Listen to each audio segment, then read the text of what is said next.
So this evening on the Stir Up, I have the most controversial.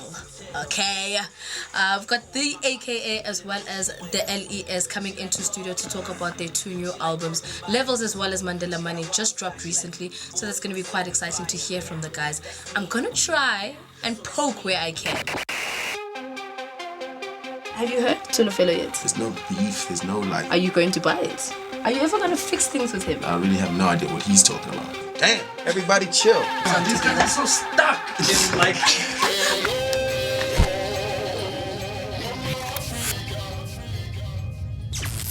We're gonna try and get a little honest here on the Stir Up because that's what we do, you know what I mean? I gotta find out what's going on with you. But you know, always keep it 100, you know? Ish. So shout out to 5 Yes, you actually do keep it 100. So Levels has dropped. How are you feeling? I'm feeling great, man. The response to the album has been absolutely amazing. You know, it charted. It charted very, very well. Yes. On iTunes, the physical copies are just taking a little bit longer because we had to actually print more. So, with regards to the production, it's obviously sounding really dope. A lot of samples. First and foremost, you know, on my second album, I had to kind of rediscover my, production side of things because now it was an album and it wasn't Ivy League anymore. So it wasn't a situation where there was like brand new beats every single day. Jealousy was like the first song that I made in that vein in terms of taking house music and dance music and kind of molding it and making it into hip hop music. So the idea started way back then. And I'd been working for a couple of years, and with my second album I thought, man, I really want to be brave. I want to try to do something different. Yes. Because I do have a love for dance music and house music. Yes. So I want to try and make it, bridge the gap between everybody. Are you sure it's not because you want to jive out on stage? Well, a little bit of that. Yeah. But I think I wanted to create a uniquely South African identity. Yes. I want to kind of take South African hip hop music in a different direction. Oh shit, they playing that next. Look. Look. Oh, they playing that. They playing that next. Girl, they playing that next. Oh shit. So finally someone decided to arrive. I'm sorry, but at least I'm here, To be honest with you, being a superhuman North god, it tends to, catch up on you. But for real, shout out to the 21st birthday we're performing at last night. We only got to sleep this morning. The night before I was in studio till the morning. I gotta be a dad. You tucking your baby in, you fall asleep, so come on. Oh yeah, they playing that nasty, girl, they playing that nasty.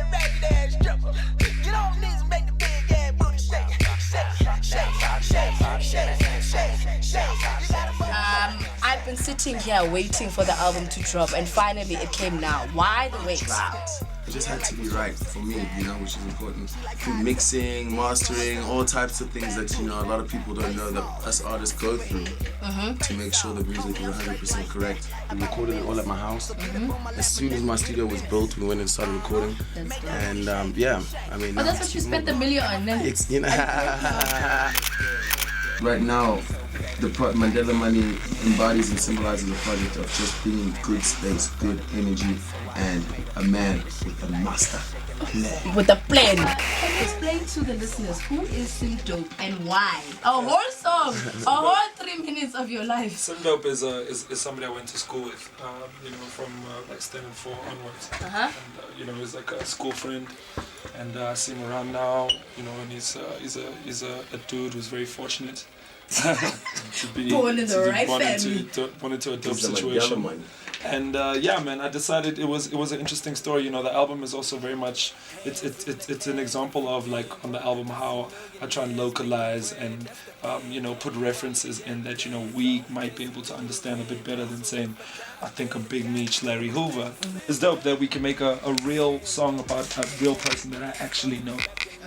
No, I'm not taking any shots. I'm just saying, like, my song is named after somebody that I actually know. I'm gonna get a little controversial in the second half of the interview, primarily because there's some stuff I heard about Liz, and there's obviously the very obvious stuff about AKA and Casper. Have you heard Tulofelo yet? No. Are you going to buy it? No. Why not? Don't dig it. First and foremost, we need to get back to the Levels Mandela Money combo. I think the less said about, this situation. Okay. Okay, well, if we can clear up all beef at the moment now, since that's what we're doing. Liz, I went to watch Ricky perform. Yeah. He was doing a Skyrim live recording, and he mentioned some mishap between you and him. I know you guys were boys. I mean, you did that barbershop song These together. guys are so stuck. It's like, I'm asking because I have no idea what you're talking about. Ricky and I, we've known each other for a very long time, and Yes. we worked on a mixtape and we worked on the track Barbershop. But I mean, that's about it. I mean, there's no beef, there's no like split up or anything like that. He's going on his musical journey, I'm going on my musical journey. And that's about it. I don't know I really have no idea what he's talking about. 5 FM, MsCosmo, 10 p.m. to 1 a.m. I'm a fan of, music from all around the continent, and especially Burna and Sakari. So we're trying to break down boundaries for me and Liz. There's Mandela Money, there's Levels, the albums are gonna be out in store. We got a crazy African tour lined up. We got a crazy South African tour lined up. And I mean, you've seen us perform, we really put a lot of effort into what we're doing. This is, like I said, Mandela Money resembles the states that I'm in. Okay. And that's just, working with my team, Third World, Fresh to Death, Okay. killing these shows and making this beautiful music, working with the producers. So that's what I'm really on. I'm not really on anything else. Okay, cool. For me, look, I feel like in a genre with egos and your confidence is one of the cornerstones of hip hop. How nice you flow. I flow better than you. I got this that you don't have. But inevitably, people are going to come into conflict. Levels Mandela Money out right now. So. Oh, really? Was that just a young drop for you? Exactly, and just for the record, so everybody knows, actually put some double bombs on it right now. Yo, welcome to HD Cosmo. Yo, we shutting it down right now. We got a special announcement. Everybody, stop your car. If you're in the car, Put it in reverse. put it in reverse. Stop your car and put it in reverse. So, Liz, Yeah. how's fatherhood treating you? Fatherhood is treating me really well. It's such an amazing experience. I've learned so much and become a better person and learned the art of sacrificing, which is really yes. important. But other than that, it's fun, it's joyful. It's the Godfather right there. Yes. Yeah, that's Maddie's goddad. And I don't know what more to say. It's a blessing. There was your interview, I think you had done, I can't remember who it was with, but obviously you've basically made a statement that you're no longer opening for international artists, blah blah blah, you're taking a stand, you're not trying to do that. I think that was after I think the Big Sean concert was the last one. I think It was the just last one before you that, did. yeah. Yes. Can you just shed more light on that as to why? Well, I just personally felt at that time that, especially at my point in my career, I'd gotten to a point where, people would be like, oh, this is exposure for you. And I kind of got to a point where I felt like, exposure to who? These are my people. Yes. These are my South African people. So how are you going to expose me to them? That's the first thing I thought. And then the second thing I thought is, it's never going to be fair because it's never going to be the same amount of, investment in the production as they put in the international artists. So you're kind of just like, doing the show with one leg, tying your one hand behind your back. So if the campaign and the initiatives behind the artists coming over really benefit South African music in a real way, Yeah. then yeah. I mean, Okay. No, the reason I'm asking is because if it does happen that someone else comes and then you know how people are, where they're gonna make noise like, this dude said he wasn't gonna do it ever again. So that's why I asked the question, because I wanted you to elaborate and be specific as to why and what situations would probably make you change that. Oh, well, look, I can tell you out the gate, for me to perform and open for, quote unquote, open for international artists or world artists, it would have to be, that I have pretty much the same sound or lighting or technical right or hospitality, blah blah blah. So those types of things. Okay. But it's general. It's a general problem that we have with brands in SA and brands with SA hip hop. I mean, if you look at Nigeria, their telecoms companies can fly down 7 of their biggest artists, put them in an ad, pay them full rate. You don't see much of that happening here, now, do you? Where we are and working with the team is taking us this long to really get it started on that other level. It's also about, South Africans understanding and the consumers understanding that we are the ones who have the power. You understand? We need to make it uncool for these brands to bring these people over and pay them these sums of money. And now we're trying to like break boundaries in corporate Africa. Yeah. Do you know what I'm saying? We're trying to just do things that are gonna help and empower South African hip hop. We need to get behind the brands who do the local concerts. For instance, shout out to putting that whole thing together with Big Sean. They put all the top artists in the country on one stage.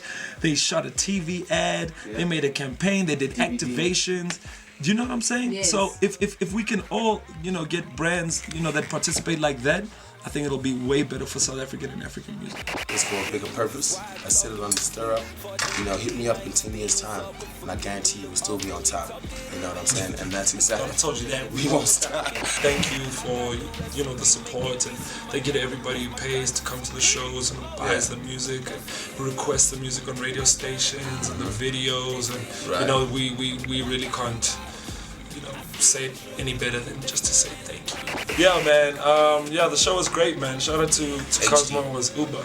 It was Uber. Shout out to 5FM. Thanks for having us. So a little interesting, obviously, a little earlier when I did try to speak to AKA about his beef with Casper, and I tried to drop that bomb on Les about Ricky Rick, and they were very quaint about the way that they could just push it aside. My personal opinion about the beef, yes, AKA was right. We don't all have to be friends. We don't have to hold each other's hands. We don't have to be friends.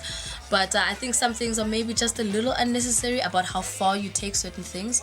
I mean, he was saying off air a little bit earlier about how we shouldn't be pushing these things on interviews, because then it ends up not being about him, ends up not being about AKA, ends up not being about Casper when they go in to do interviews with other people, but more about the other person that they want to jab. So on that front, maybe I do kind of understand.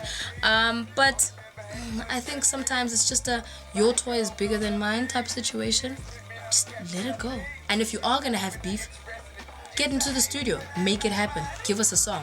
That's what hip-hop wants. Just a huge thank you to all of you for tuning into my YouTube page every single week when I drop all of these videos. It's a lot of work to actually get these things together, and the fact that you're supporting local hip-hop and local content means so much to me. So a big shout out to you for always tuning in and for being one of my followers. Hands in the air if you been broke. I see millionaires making bread, that's the end goal. Private jet Benzo, can't see through the window. So if I die, I pray to God he bring me back and send dope.